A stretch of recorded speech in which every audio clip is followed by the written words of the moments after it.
Halo semuanya, kali ini aku mau nyobain soto Betawi yang ada di dekat rumah aku.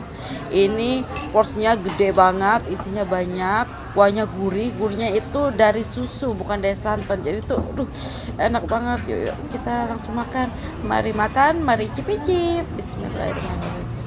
Wah, suapin pertama langsung di mulut kayak pecah guys. Ya udah ya guys, aku lanjut makan.